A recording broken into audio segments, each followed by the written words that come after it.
salaamaaleykum dal leen ak jaamu ci sama chaîne YouTube Yada High Tech di leen ñaan ngeen di continuer di abonné tey dafa am benn logiciel bu ma leen bëgg a présenter bu tudd Glary Utility mën nga ko télécharger boo ko bindee Google moo nekk nii bu la neexee nga dugg ci site bi soo duggee ci site bi après di nga ko télécharger fii nii fii ñu bind download now bouton bu verte bii nii fi ngay cliquer nga télécharger logiciel bi 14 mégaoctets la diisul bu fekkee ni sa connexion yéex na sax defe naa di nga ko mën a télécharger te doo sonn moom laay télécharger nii logiciel bi bokk na ci samay logiciel préféré machine bu ma am rek dinaa ko ci def parce que dafa bëri ay fonctionnalité léegi boo ko télécharger bu téléchargement bi jeexee da ngay def ouvrir nga tijji ko. Après dina am benn assistant d'installation buy ñëw benn fenêtre d'installation ñu xaar tuuti mu ñëw da ngay def suivant après nga accepter conditions yi nga def j'accepte boo defee j'accepte da ngay defaat suivant jarul ngay def joindre da ngay def installer rek directement après nga xaar installation bi jeex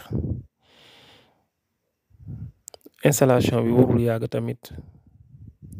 Voilà mi ngi nii di dem léegi installation bi bu jeexee après da nga koy ubbi bu la neex nga décocher case bi suuf parce que da lay duggal ci internet bi nga bàyyi ko boo defee fermer rek après day tijjeeku application bi nii la mel bu la neex mën nga changer design bi bu la neexee sax mën nga ci def sa photo bu la neexee fii mooy accueil bi fii mooy maintenance en un clic fii ni ñuy defee maintenance. am na ay nettoyer les traces bu la neexee nga nettoyer traces yi logiciel yi des ci ordinateur bi bu la neexee nga nettoyer les fichiers temporaires nettoyage de disque moom jarul nga koy cocher sax bu la neexee nga bañ ko cocher bu la neexee tam jaru ko j'espère voilà fii mooy nettoyage de disque d'habitude man dama koy décocher léegi boo defoon par exemple analyser soo cliquer analyser moom dafay analyser machine bi fii nii boo ko cocher mooy day réparer automatiquement les erreurs léegi moom dafay analyser machine bi muy chercher les erreurs éventuelles maanaam dina la réparer sa registre dina réparer raccourci yi bu dee dafa am ay raccourci yu fi nekk te raccourci yi amuñu benn lien bi dañ ko supprimer moom daf koy dindi. dina nettoyer disque bi dina nettoyer les traces dina nettoyer les fichiers temporaires mi ngi may avertir mu ni ma fermer sama navigateur par exemple boo tijjee Firefox wala Chrome ak bu mënti doon daf lay wax nga fermer ko.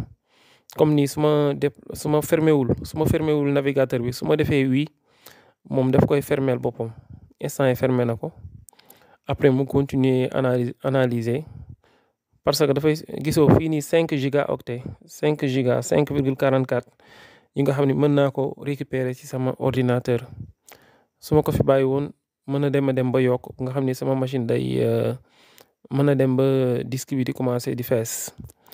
léegi man damay def réparer boo defee réparer gisoo da ngay gis nga réparer na machine bi mais am na yeneen fonctionnalité boo demee option avancée da ngay gis outil avancé dafa lay gis da koy def par catégorie fii mooy nettoyer ou réparer fii la. am na tam démarrage gestion de démarrage comme logiciel yi nga xam ni su machine bi tàkkee rek day démarrer day yeexal machine bi. comme logiciel bii nii bu machine bi tàkkee rek day démarrer bu la neexee nga désactiver ko comme IDM bu la neexee IDM nga désactiver ko ak bii nii tam nga désactiver ko su ko defee su machine bi tàkkee duñu démarrer automatiquement même Microsoft Edge bii nii su ma neexee dama koy désactiver iTunes su ma neexee désactiver ko Microsoft Edge aussi bu la neexee da ngay désactiver comme ça sa machine bi suy tàkk day gaaw parce que logiciel yi démarré ndoo bu machine bi tàkkee yooyu dañ koy yeexal mais nekkul fonctionnalité bi am na yeneen fonctionnalité yu ma leen war a wan comme fii nii réparer registre nettoyeur du registre mën nga fi réparer sa registre instant yi registre bi logiciel bi réparer na ko sànq loolu moo tax mu def non résultat instant yi nii trouvé wul benn erreur voilà. am na fii nii nettoyer fii laa duggoon léegi taxaw ma quitté fii mooy nettoyage de disque.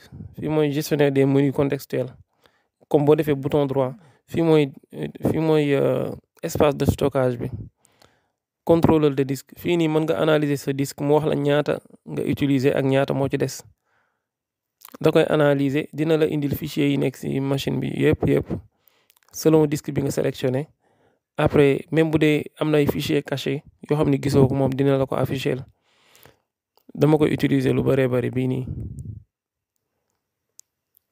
soo duggee fii nii dina la indil yeneen outils comme fii nii gestionnaire de périphérique de pilote. fii mën nga fi sauvegarder sa pilote yëpp. comme boo ñëwee fii masquer les pilotes Microsoft boo cliquer foofu.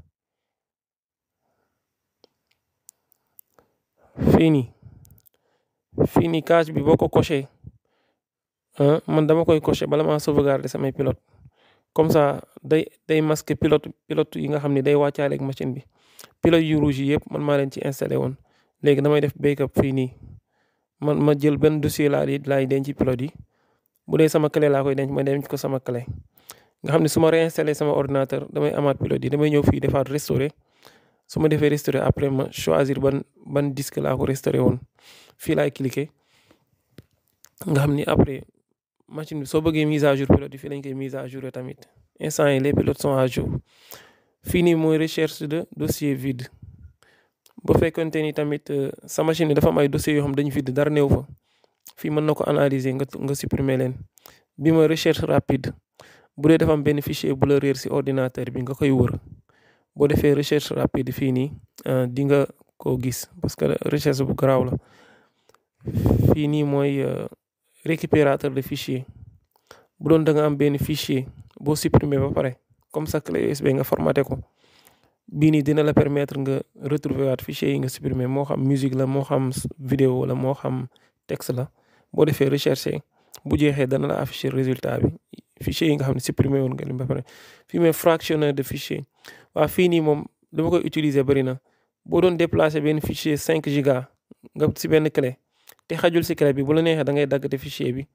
yow yaay ñëw fii nga tànn ñaata mégaoctet nga soxla. d'habitude man 1 giga bi laay jël.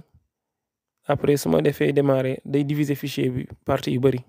soo paree nga assembler ko. fii nii ngay xoolee ndax sa clé USB yàqu na wala yàquwul. wala sa disque yi est-ce que am na problème. fii la ñuy analyser disque yi. fii mooy défragmenté. bi moom day tax fichier yi ni ñu jaxasoowee ci machine bi da leen di ordonné. fii la ñuy verrouiller fichier wala dossier comme boo amee benn dossier bëggoo ko tijji. bu la neexee da ngay ñëw fii nga def ci benn mot de passe. comme ça kenn dootu ko mën a tijji bu la neexee mën ko bàyyi sa clé ku ko am tam tant que amul code bi du ko tijji. bi mooy destructeur de fichier maanaam boo si supprimer benn fichier boobu kenn mënatu ko récupérer. boo amoon sa clé USB nga def ci fichier fii nii mën na ko supprimer. fii da lay afficher machine bi caractéristique yëpp la lay indil. soo amee benn ordinateur par exemple ñu la koy jaay nga bëgg a xam machine bi caractéristique yi ndax waa ji nax na la wala naxu la mën nga dugg fii nii dina la afficher yoo xam ne boo duggeen ci système bi di ko wër doo ko gis. réseau beeg affichage beeg lépp mémoire bi. fii nii ngay annuler comme analyse bi ma def sànq yi ma defoon yëpp moo nekk nii mën naa leen annuler waat ma restaurer leen. fii mooy optimisation de mémoire maanaam day vider mémoire RAM bi. su vider RAM bi machine bi day gën a gaaw. fii mooy défragmentation du registre mais bii day redémarrer machine bi moo tax. mais tam loo am solo parfois dinaa koy lancer. voilà am na yeneen outils yeneen option yi nga xam ni comme fii la ñuy mettre à jour application yi sama ordinateur. soo defee analyser bépp logiciel bu nekk ci ordinateur bi te nekkul à jour day tijji internet comme nii. nee na 7 mise à jour ñoo fa disponible. indi la logiciel yaa ngi nii yii nii yëpp sama logiciel la mais nekkuñu à jour. soo cliquer da nga koy télécharger ci site bii nii. après nga installer la dernière version comme bi VLC la man sama VLC bi ci machine bi nii nekkul à jour. voilà fii la ñuy désinstaller logiciel. boo bëggoon a désinstaller logiciel mën nga ñëw fii nga sélectionner logiciel bi nga bëgg a désinstaller. mais bi lu tax mu efficace mooy day désinstaller ba pare et en même temps day nettoyer les fichiers résiduels daf leen di supprimer comme bii nii mën naa fi désinstaller mën naa tam sélectionner fichier yu bëree bëri ma désinstaller leen en même temps bu la neexee tam fii ngay ñëw nga def nga afficher sélection bi nga sélectionner fichier yi nga bëgg yëpp boo defee désinstaller ñëppay dem mën nga ko afficher par icône tam par waa nii affichage bii nii mën na nekk bu dee moom moo la neex lu ma koy utiliser aussi bëri na. ban moo des sax am na lu ma leen présenté wul wala bii mooy doublon bii tam lu ma koy utiliser bëri na imaginel nga yoroon benn dossier boo xam ni ay photo ñoo si nekk dossier bi nekk na lu ma 3 fois sa machine bi boo duggee foofu doublon dina la afficher fichier yi fi nekk double après day sélectionner automatiquement les anciens fichiers mu bàyyi leen fi yu mujj ñëw lay supprimer.